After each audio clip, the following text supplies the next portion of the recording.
नमः संस्कृताय मित्रों, आप सबों का स्वागत है मेरे YouTube चैनल रवि रंजन झा में। तो आइए आज हम चर्चा करेंगे नवम पाठ, जिसका शीर्षक है स्वामी दयानंद। आप देख रहे हैं नवम पाठ स्वामी दयानंद, यह निबंध है, निबंधात्मक पाठ है। दयानंद का विशेषण है स्वामी। स्वामी का अर्थ क्या होता है? स्वामी का अर्थ होता है स्वम अस्ति अस्य इति स्वामी, जिसके पास धन हो। अर्थात धन का मतलब केवल और केवल रुपया पैसा से नहीं होता है। धन का मतलब कीर्ति से भी होता है, वैभव से भी होता है, संपदा से भी होता है, यश से भी होता है। ये सभी धन के अंतर्गत ही आते हैं। तो स्वम अस्ति अस्य इति स्वामी। और दयानंद की जो यश है, दयानंद की जो कीर्ति है, वह सर्वत्र फैली हुई है, जिसके कारण इनको स्वामी कहा गया है। यह दयानंद का विशेषण है, स्वामी दयानंद, जैसे स्वामी विवेकानंद। तो विवेकानंद, दयानंद, ये महापुरुष ऐसे हैं जिनकी कीर्ति देश में ही नहीं अपितु विश्व के कोने कोने में फैली हुई है, जिनके कारण इन्हें स्वामी कहा गया है। अब देखिए, स्मरणीय तथ्य में कुछ बिंदु हैं जिसको देखना अनिवार्य है। कहता है कि 19वीं शताब्दी में आविर्भूत समाज सुधारकों में स्वामी दयानंद अतीव प्रसिद्ध थे। 19वीं शताब्दी का मतलब क्या होता है? 100 वर्षों के समूह को शताब्दी कहते हैं। 100 वर्षों के समूह को शताब्दी कहते हैं। अर्थात 1800 से लेकर के 1899 तक का जो समूह है, जो वर्ष है, इसको 19वीं शताब्दी कहा गया है। 1801 से लेकर के 1800 से लेकर के और 1899 तक का जो वर्ष है, इसको 19वीं शताब्दी कहा गया है। तो इसी 19वीं शताब्दी में बहुत से समाज सुधारक आविर्भूत हुए, उत्पन्न हुए, जिनमें एक समाज सुधारक थे स्वामी दयानंद। समाज सुधारक का मतलब क्या होता है? समाज सुधारक का मतलब होता है समाज को सही दिशा देने वाला। जो समाज को सही दिशा देता है, समाज का सही मार्गदर्शन करता है, उसे समाज सुधारक कहते हैं। समाज के हित में सोचता है, समाज के लिए सोचता है, उसे समाज सुधारक कहते हैं। तो स्वामी दयानंद समाज सुधारक थे। फिर देखिए, द्वितीय पंक्ति है, दूसरा बिंदु है कि स्वामी दयानंद ने रूढ़िग्रस्त समाज और विकृत धार्मिक व्यवस्था पर कठोर प्रहार करके आर्य समाज की स्थापना की। अब देखिए, एक नया शब्द इसमें आ रहा है, आर्य समाज। तो समाज के बारे में तो हम पहले भी बता चुके हैं कि मनुष्यानाम समूहः समाजः, मनुष्य के समूह को समाज कहते हैं। लेकिन एक शब्द आया है आर्य। आर्य, तो आर्य शब्द कैसे बना है? तो आर्य जो है वह री धातु में न्यत प्रत्यय करने पर आर्य बनता है। री हलोर न्यत सूत्र से री धातु में, आप देख पा रहे हैं, री धातु में न्यत प्रत्यय किए हैं, तो आर्य शब्द बना है। तो है कि स्वामी दयानंद ने रूढ़िग्रस्त समाज और विकृत धार्मिक व्यवस्था पर कठोर प्रहार करके आर्य समाज की स्थापना की है। अर्थात आर्य समाज। तो आर्य समाज क्या है? तो सबसे पहले हम जानते हैं कि आर्य, आर्य किसे कहते हैं। तो इसके लिए हम यहाँ लिखे हैं कि आर्य शब्द का अर्थ आर्यावर्त में रहने वाले लोग, श्रेष्ठ, सभ्य होता है। आर्य शब्द का यहाँ 3 अर्थ हम लिख पाए हैं। सबसे पहला अर्थ है कि आर्यावर्त में रहने वाले लोगों को आर्य कहा जाता है। आर्यावर्त देश है, भारत का प्राचीन नाम आर्यावर्त है। तो आर्यावर्त में रहने वाले अर्थात भारतवासी ही प्राचीन काल में आर्य कहलाए। उसके बाद दूसरा अर्थ है श्रेष्ठ। आर्य का अर्थ होता है श्रेष्ठ। और तीसरा अर्थ है सभ्य। आर्य का अर्थ होता है सभ्य। तो आर्य के ये 3 अर्थ हैं। लेकिन प्राचीन ग्रंथों में, स्मृति आदि ग्रंथों में आर्य शब्द के विषय में कहता है कि कर्तव्यम आचरण, कर्तव्यम आचरण कामम अकर्तव्यम अनाचरम तिष्ठति प्रकृताचारे स तु आर्य इति स्मृतः। यह श्लोक है आर्य के बारे में कि आर्य किसे कहते हैं, आर्य कौन है। तो आर्य कौन है, आर्य किसे कहते हैं, इसके विषय में प्राचीन ग्रंथ में, स्मृति आदि ग्रंथ में कहा है कि कर्तव्यम आचरण कामम अकर्तव्यम अनाचरण तिष्ठति प्रकृताचारे स तु आर्य इति स्मृतः। कहते हैं कि तिष्ठति प्रकृताचारे स तु आर्य इति स्मृतः। आर्य उसे कहा जाता है जो कर्तव्यम आचरण, कर्तव्य का आचरण करते हुए, कर्तव्यम आचरण कामम, कर्तव्यम आचरण कामम अकर्तव्यम अनाचरण, कर्तव्य का आचरण करते हुए और अकर्तव्य का अनाचरण करते हुए जो अपने आचार विचार में स्थित होता है उसे आर्य कहते हैं। आइए एक बार फिर जानते हैं कि आर्य किसे कहते हैं। तो कर्तव्यम आचरण कामम अकर्तव्यम अनाचरण तिष्ठति प्रकृताचारे स तु आर्य इति स्मृतः।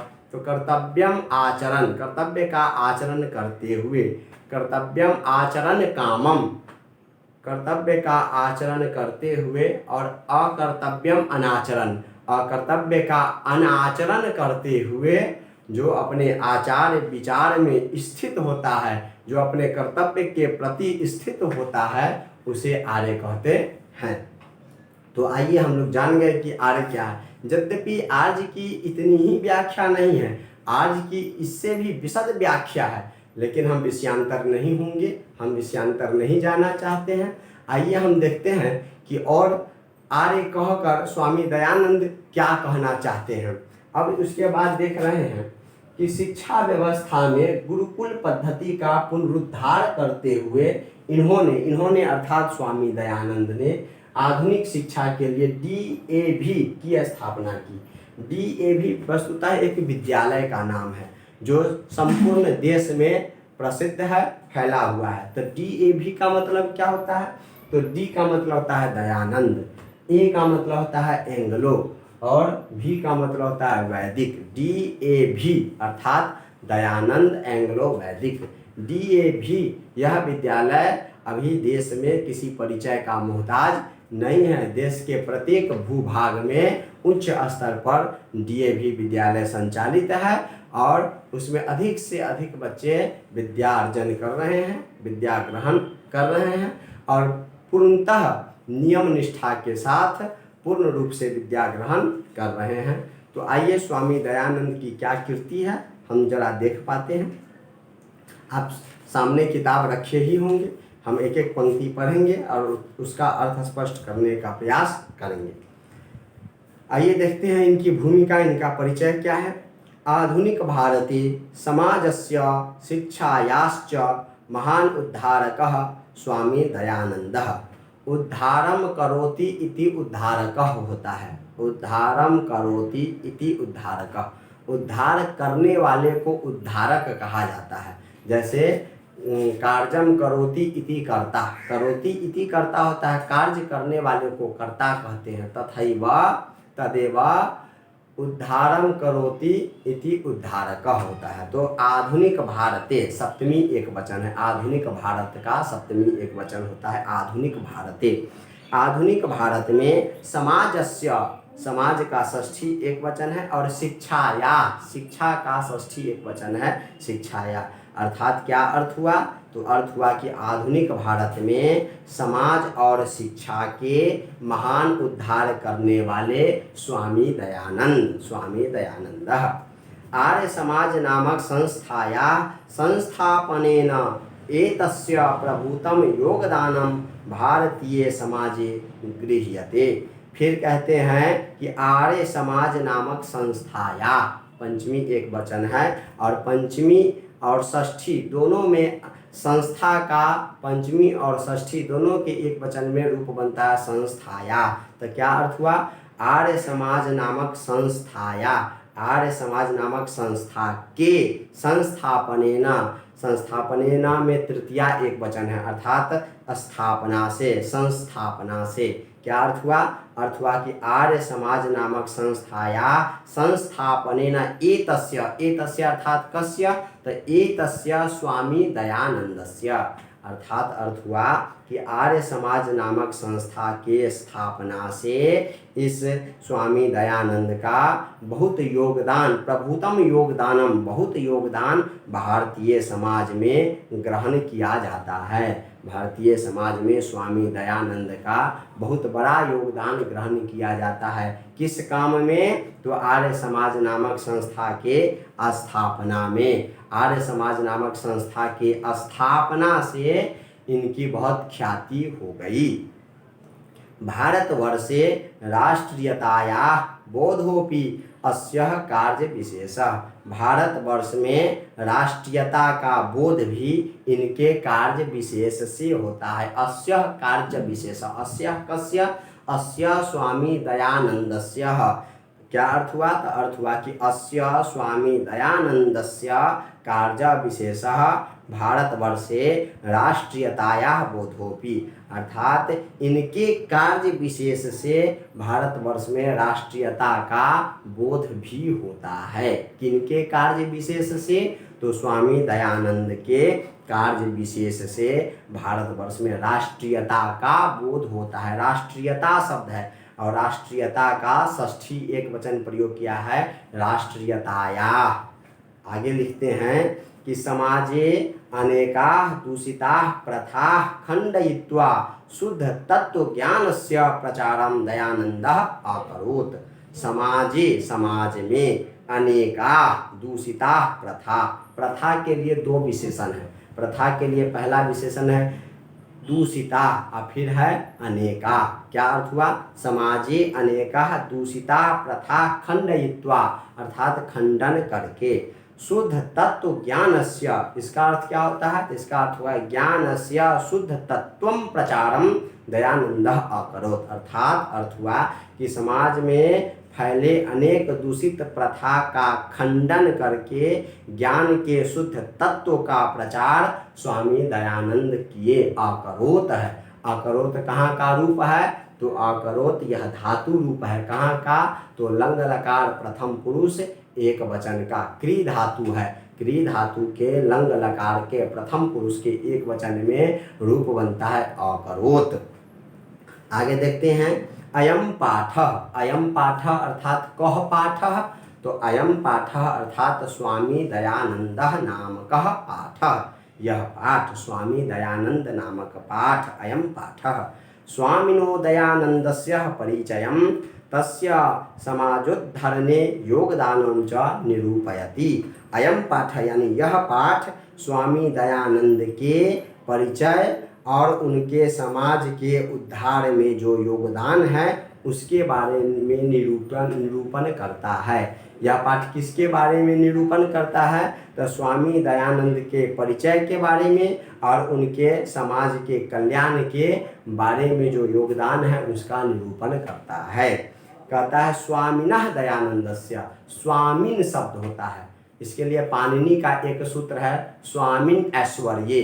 स्वामिन ऐश्वर्ये में स्वामिन शब्द की व्याख्या की गई है जो हम पूर्व में कह चुके हैं, फिर कह रहे हैं कि पाणिनि का एक सूत्र है स्वामिन ऐश्वर्ये। इस स्वामिन ऐश्वर्ये सूत्र में पाणिनि ने कहा है कि स्वम अस्ति अस्य इति स्वामी। तो स्वामिन शब्द का षष्ठी एक वचन रूप बनता है स्वामिनः। तो स्वामिनः किसका विशेषण है? तो स्वामिनः दयानंदस्य, दयानंद में भी षष्ठी है, स्वामिनः में भी षष्ठी है। तो प्रायः विशेष और विशेषण संबंध जहाँ होता है वहाँ दोनों में, विशेष पद में और विशेषण पद में, दोनों पद में प्रायः समान विभक्ति और समान वचन होते हैं। तो यहाँ पर समान विभक्ति और समान वचन है, इसलिए यहाँ पर कह सकते हैं कि विशेष विशेषण संबंध है। अर्थात क्या अर्थ हुआ कि यह पाठ स्वामी दयानंद का परिचय और इनका समाजोद्धरण में योगदान का निरूपण करता है। आइए पाठ में देखते हैं। मध्यकाले नाना कुत्सित रीतयः भारतीयं समाजम अदूषयन्। कहते हैं कुरीतयः, कुरीतयः का विग्रह होता है कुत्सित रीतयः। कुरीति शब्द है, कुरीति। कुरीति का बहुवचन होता है कुरीतयः, लेकिन कु कहने से कु का क्या अर्थ होता है? तो कु का अर्थ होता है कुत्सितः। तो कुरीतयः है तो कुत्सित रीतयः समास कर दिया है। कुत्सित रीतयः कुरीतयः। मूल शब्द क्या है? कुरीति मूल शब्द है, और कुरीति का प्रथमा बहुवचन में रूप बनता है कुरीतयः। तो कुरीतयः नहीं लिखा है, क्या लिखा है? तो लिखा है कुत्सित रीतयः। तो कुरीतयः से कुत्सित रीतयः कैसे लिखा? तो कुरीतयः जो है यह समास है और इसका विग्रह कर दिया है। इसमें कु का अर्थ स्पष्ट कर दिया है कि कु का अर्थ क्या होता है? तो कुत्सित होता है। तो इसलिए कुरीतयः के जगह पर लिखा है कुत्सित रीतयः। अब आइए देखते हैं कि मध्यकाले नाना कुत्सित रीतयः भारतीयं समाजम अदूषयन्। मध्यकाल में अनेक प्रकार की कुरीतियाँ भारतीय समाज को दूषित की।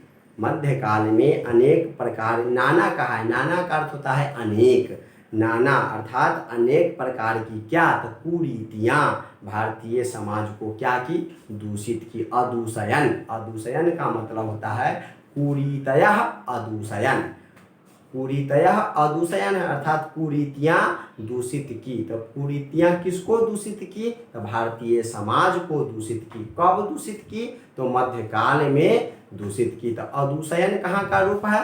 तो अदूषयन लंग लकार के प्रथम पुरुष के बहुवचन का रूप है। तो इसका रूप कैसे चलेगा प्रथमा विभक्त प्रथम पुरुष में? तो अदूषयत, अदूषयताम, अदूषयन रूप चलता है।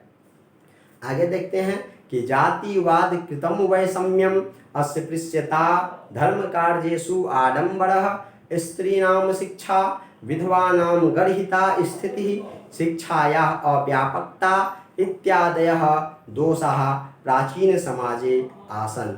कहता है कि जातिवाद कृतम वैषम्यम, जातिवाद से उत्पन्न जो विषमता थी वो भारतीय समाज में कुरीति के रूप में थी। उसके बाद है अस्पृश्यताया, छुआछूत, यह भी भारतीय समाज में मध्यकाल में कुरीति के रूप में वर्णित है।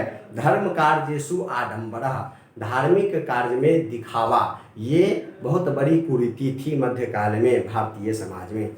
स्त्रीणाम अशिक्षा, स्त्रियों को शिक्षा न देना, ये मध्यकाल में भारतीय समाज का सबसे बड़ा कुरीति इसको कह सकते हैं। विधवा नाम गर्हिता स्थिति, और विधवाओं की निंदित स्थिति, विधवाओं के साथ मध्यकाल में निंदित व्यवहार किया जाता था, जिसके कारण विधवाओं की दुर्दशा हो जाती थी। ये भारतीय समाज में एक बहुत चुनौतीपूर्ण कुरीति थी। उसके बाद है शिक्षाया अव्यापकता, और शिक्षा की अव्यापकता इत्यादयः दोषाः प्राचीन समाजे आसन। इतने प्रकार के दोष भारतीय प्राचीन समाज में विद्यमान थे।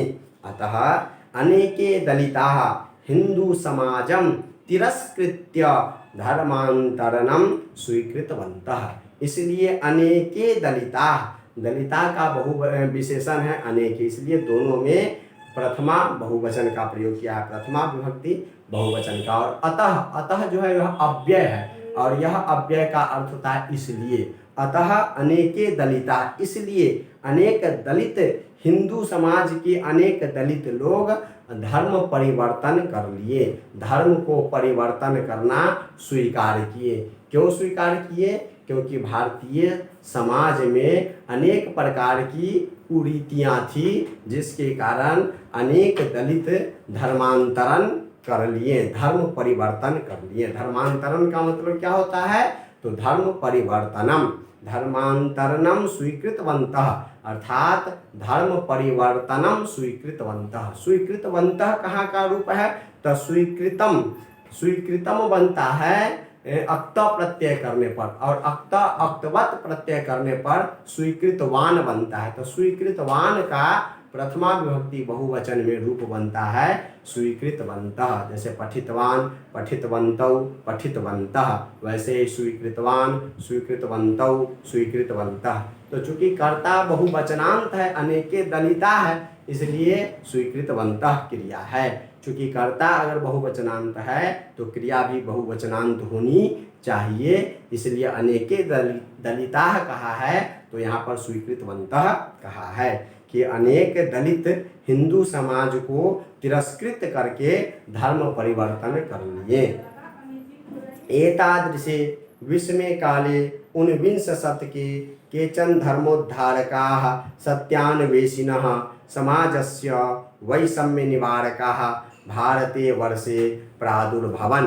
कहता है कि एतादृशे विस्मय काले, इस तरह के विषम परिस्थिति में, इस तरह के विषम काल में, ऊनविंश शतके 19वीं शताब्दी में केचन धर्मोद्धारकाः, कुछ धर्म के उद्धार करने वाले लोग हुए, सत्यान्वेषिणः, जो सत्य के अन्वेषण से, समाजस्य वैषम्य निवारका, समाज की विषमता के निवारण के लिए भारतवर्ष में प्रादुर्भवन, प्रादुर्भूत हुए।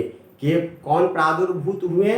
तो धर्मोद्धारक, धर्म के उद्धार करने वाले प्रादुर्भूत हुए। कब? तो 19वीं शतके, ऊनविंश शतके अर्थात 19वीं शताब्दी में प्रादुर्भूत हुए। किसका प्रादुर्भाव हुआ 19वीं शताब्दी में? तो धर्म के उद्धार करने वाले का भारतीय वर्षे, भारतवर्ष में प्रादुर्भाव हुआ। तेषु नूनं स्वामी दयानन्दः विचाराणां व्यापकत्वात् समाजोद्धरणस्य संकल्पात् च शिखर स्थानीय।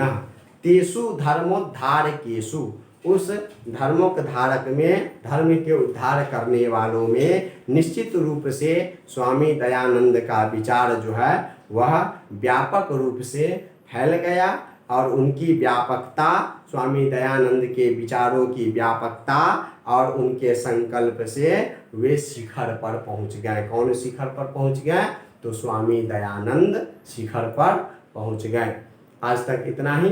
अब अगले एपिसोड में हम आगे की चर्चा करेंगे। तब तक धन्यवाद।